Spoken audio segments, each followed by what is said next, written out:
हाँ जी दोस्तों, तो कुछ एनएफआरए रूल्स के ऊपर की बातें हैं जो कि हमारे मॉड्यूल में गिवन है after section number 139 and before section number 140। तो फटाफट से इसको रैप अप कर ले रहे हैं। कुछ नहीं है, बेसिक सी चीजें हैं कि एनएफआरए ऑब्वियस सी बात है, ऑडिटर पे भी नजर रखता है, कंपनी पे भी नजर रखता है during the course of audit, और उनके ऑडिट को अच्छे से इंप्रूव करने के ऊपर कोशिश करता रहता है, जो कि हमने देखा था सेक्शन नंबर 132 में। तो उसी से रिलेटेड कुछ बातें यहाँ पे। तो कह रहा है कि हर एक वो कंपनी जो कि रूल 3 में कवर होती है, एनएफआरए के रूल 3 जो हमने पीछे पढ़े हैं उसमें जो कवर होती है, उन कंपनीज के सभी ऑडिटर को ऑन और बिफोर 30 अप्रैल एवरी ईयर एक रिटर्न फाइल करनी होती है, और उसके अंदर जो भी स्पेसिफाइड मैटर्स होंगे जो कि सेंट्रल गवर्नमेंट स्पेसिफाई करेगा उसको पहुंचाना होता है किसके पास, एनएफआरए के पास। तो ये एक रिस्पॉन्सिबिलिटी डाल दी उन्होंने ऑडिटर के ऊपर, उन्हीं ऑडिटर के ऊपर जो कि उन कंपनीज के हैं जो कंपनी गवर्न होती है रूल नंबर 3 के अकॉर्डिंग। नाउ इसके अलावा कुछ और बातें आती हैं जो कि बात करता है किस चीज के ऊपर, कि हमारे अकाउंटिंग स्टैंडर्ड की कंप्लायंसेस प्रॉपर हो रही है नहीं हो रही, हमारे ऑडिटिंग स्टैंडर्ड्स की कंप्लायंसेस प्रॉपर हो रही है नहीं हो रही, उस चीज को मॉनिटर करने की रिस्पॉन्सिबिलिटी भी किसकी है, एनएफआरए की। एनएफआरए भी उस चीज को देखता है कि भैया ऑडिट जो की जा रही है वो प्रॉपर कंप्लायंस के साथ हो रही है कि नहीं हो रही है, और उसके ऊपर अगर उसको कुछ इनिशिएट करने की जरूरत लगती है तो वो करने का पूरा पूरा पावर वो रखता है। ठीक है, तो उसके ऊपर कह रहा है क्या कि एनएफआरए क्या क्या कर सकता है। ऑब्वियस सी बात है, ये किन के साथ किया जा रहा है, ये सारी उन्हीं कंपनीज उन्हीं बॉडी कॉर्पोरेट के साथ किया जाएगा जो कि गवर्नड होती है एज पर रूल नंबर 3 जो कि हमने पीछे पढ़ा था। तो उन कंपनीज के जो ऑडिट किए जा रहे हैं उस ऑडिट के ऑब्वियस सी बात है वर्किंग पेपर्स होते हैं, मतलब जो ऑडिट करते हैं तो उसके जैसे ऑडिट प्लान हो गए या और कोई ऑडिट डॉक्यूमेंट्स होते हैं जिसको हम इन शॉर्ट कहते हैं वर्किंग पेपर्स, जो आपने ऑडिट में अगर पढ़ा हो तो वहां पे आपने सुना होगा। Like during the course of audit जो भी पेपर्स ऑडिटर इकट्ठा करता है ताकि वो कंक्लूजन ले सके, एक ओपिनियन तय कर सके, उन सारे चीजों को हम कहते हैं हमारा क्या, वर्किंग पेपर। तो उस वर्किंग पेपर को रिव्यू कर सकता है कौन, एनएफआरए। एनएफआरए को अगर लगता है कि भैया वर्किंग पेपर देखने चाहिए कि किस तरीके से वर्किंग पेपर बनाए जा रहे हैं, तो उसको रिव्यू करने की पावर है किसके पास, एनएफआरए के पास। उसके बाद जो क्वालिटी कंट्रोल है वो प्रॉपरली मैनेज हो रहा है कि नहीं हो रहा ऑडिटर से, तो उसको भी इवेल्युएट कर सकता है।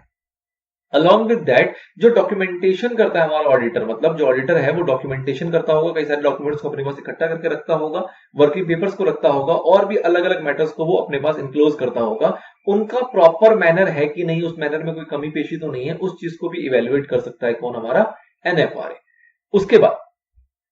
अगर कुछ और भी ऐसे टेस्टिंग है, कोई और भी ऐसी टेस्टिंग है ऑडिट के रिलेशन में जिसको कि उसे लगता है कि उससे क्वालिटी में इंप्रूवमेंट आएगी, ऑडिटिंग की क्वालिटी में इंप्रूवमेंट आएगी, जो भी एनएफआरए की अथॉरिटी को लगता है कि हाँ जी ये अप्रोप्रिएट है, इसको और रिव्यू करना चाहिए, इसके ऊपर और एक्शंस लेने चाहिए, तो वो लेने की पावर भी वो रखता है। तो ये कुछ एडिशनल बातें थी। इसके अलावा कहते हैं क्या कि एनएफआरए जो है वो ऑडिटर को कह सकता है रिपोर्ट देने के लिए, किस चीज के ऊपर रिपोर्ट देने के लिए, कि भैया वो किस तरीके से ऑडिट कर रहा है, क्या वो प्रैक्टिसेस को फॉलो करता है, किस तरीके से वो ऑडिट की क्वालिटी को प्रमोट करता है ड्यूरिंग ऑडिट, क्या क्या वो मतलब किस तरीके से वो रिस्क एनालिसिस करता है, किस तरीके से रिस्क मिनिमम रहे during the course of audit, उसके ऊपर काम करता है, किस तरीके से वो अपनी रेपुटेशन को प्रोटेक्ट करता है, प्रमोट करता है, उन सारी चीजों के ऊपर एक रिपोर्ट मांगा जा सकता है, और उस रिपोर्ट के बेसिस पे एक्शन लिया जा सकता है किसके द्वारा, एनएफआरए के द्वारा।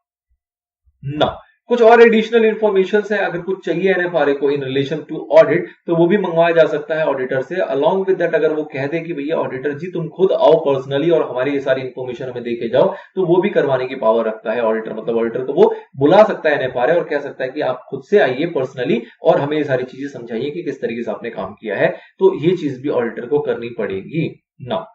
एनएफआरए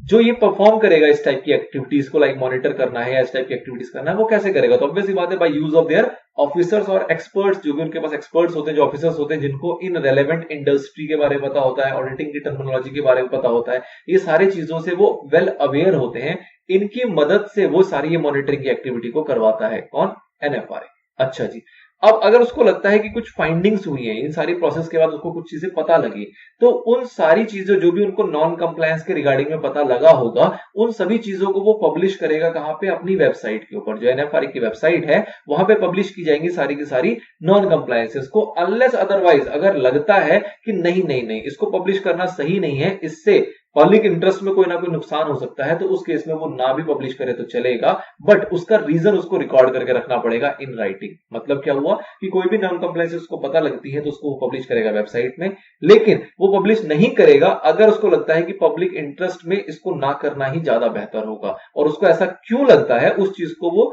लिख के रखेगा अपने पास, ताकि कल को अगर उससे पूछा जाए तो अथॉरिटी जवाब दे सके। ठीक है,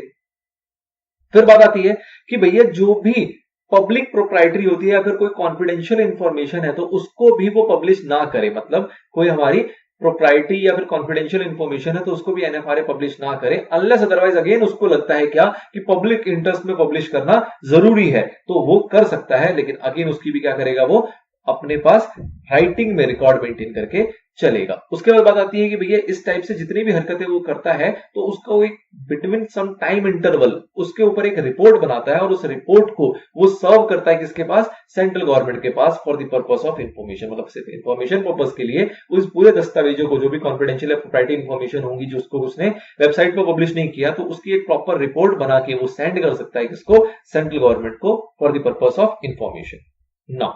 अगर एनएफआरए को लगा इस पूरे प्रोसेस के दौरान कि भैया कहीं पे कुछ झोल है, कुछ दिक्कतें हैं, कोई ऑडिटर है जो कुछ गलत कर रहा है या कोई प्रोफेशनल मिसकंडक्ट कर रहा है या कोई स्टैंडर्ड्स वगैरह को फॉलो नहीं कर रहा है या कोई भी कंप्लायंसेस नहीं कर रहा है, तो उस केस में वो इन्वेस्टिगेशन का ऑर्डर भी कर सकता है। एनएफआरए जो है वो प्रॉपर इन्वेस्टिगेशन या फिर इन्फोर्समेंट एक्शन कहा जाता है, उसको हमारा कह सकते हैं कि वो डिसाइड करते हुए उसको स्टार्ट कर सकता है फॉर दैट ऑडिटर और the company as the case में भी। तो ये सारी पावर्स जो है जो हमारे एनएफआरए के पास होती है in relation to auditor and audit. Now overseeing the quality of service and suggesting measures of improvement as per NFRA rules. अब ये क्या है, इसका मतलब क्या है कि जैसे कि कुछ बातें पीछे बताई गई, जो पिछला वाला हमने पैराग्राफ देखा उसके अंदर हो सकता है कि ऑडिटर को कुछ गाइडेंस दी गई कि भैया तुम ऐसे ऐसे कर रहे हो, इसको ऐसे मत करो, ऐसे ऐसे करो, कुछ डायरेक्शंस वगैरह दी गई, उसकी चीजों को चेक करना, मॉनिटर करना। अलॉन्ग विद दैट जो सर्विस वो प्रोवाइड कर रहा है उसकी क्वालिटी को मेजर करते रहना कि भैया क्वालिटी सही से है कि नहीं, और अगर उसके अंदर उसको कोई लगता है कि भैया डॉक्यूमेंटेशन सही नहीं कर रहे, वर्किंग पेपर सही नहीं कर रहे, रिस्क इवैल्यूएट सही से नहीं करते, तो ऑडिट के अंदर अगर उसको कोई भी कमी पेशी लगती है तो उसके ऊपर वो सजेशन भी देगा ऑडिटर को, अलॉन्ग विद दैट कंपनीज को जो भी होंगे कंसर्न। ठीक है जी, तो क्या कहा गया कि on the basis of its review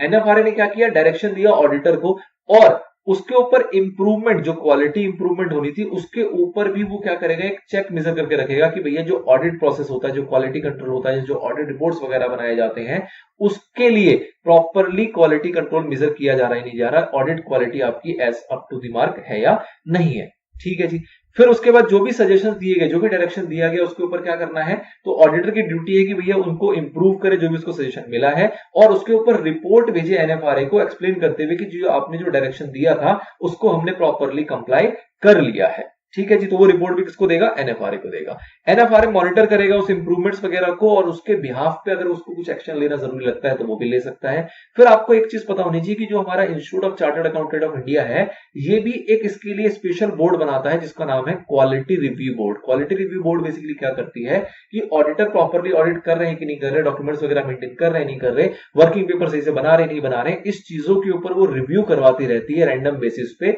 सभी individual as well as audit forms के ऊपर। ठीक है, अब जो हमारा एनएफआरए है वो भी उसको लगता है कि कोई केस ऐसा है जो कि रेफर कर देना चाहिए क्वालिटी रिव्यू बोर्ड को, तो उस क्वालिटी रिव्यू बोर्ड को भी वो रेफर कर सकती है for the purpose of quality improvement कह लो, या फिर जो भी रीजन लगेगा उसके लिए वो रेफर कर सकती है क्वालिटी रिव्यू बोर्ड को। अलॉन्ग विद दैट अगर उसको लगता है कि क्वालिटी रिव्यू बोर्ड से कोई इंफॉर्मेशन मंगवाना चाहिए, लेना चाहिए कोई रिपोर्ट या कोई इंफॉर्मेशन, तो वो भी मंगवा सकती है उस बोर्ड से। किस बारे में, उस ऑडिटर के बारे में, किसी कंपनी के बारे में, किसी बॉडी कॉर्पोरेट के बारे में। ठीक है, नाउ एनएफआरए में टेक दी असिस्टेंस, मतलब कि एनएफआरए को अगर लगता है कि समय समय पे किसी एक्सपर्ट की जरूरत है, कोई स्पेशल आपको एडवाइस की जरूरत है, तो ऑब्वियसली वो लेने की पावर भी उसके पास होती है कि भैया मॉनिटर करने के लिए अगर कोई एक्सपर्टीज नॉलेज की उनको जरूरत पड़ती है जो कि उनके पास अपने पास पेरोल पे नहीं है, तो उस केस में वो किसी को इसलिए हायर कर सकते हैं। चलिए, तो ये एडिशनल जानकारी थी, मेरे हिसाब से बहुत ज्यादा रेलेवेंट नहीं है बट आपके मॉड्यूल का पार्ट था, और ये कह लो कि एग्जाम में हो सकता है कुछ इसके ऊपर के एक दो पॉइंट्स आ जाए एनएफआरए के रूल्स के अकॉर्डिंग, उसके पावर्स को या क्वालिटी ऑफ सर्विस को लेके, तो थोड़ी बहुत टर्मिनोलॉजी अगर आपने एक बार सुन रखी होगी तो आप थोड़ा बहुत इसके ऊपर लिख पाओगे। एज सच बहुत ज्यादा आप इसको इंपॉर्टेंट नहीं समझ सकते।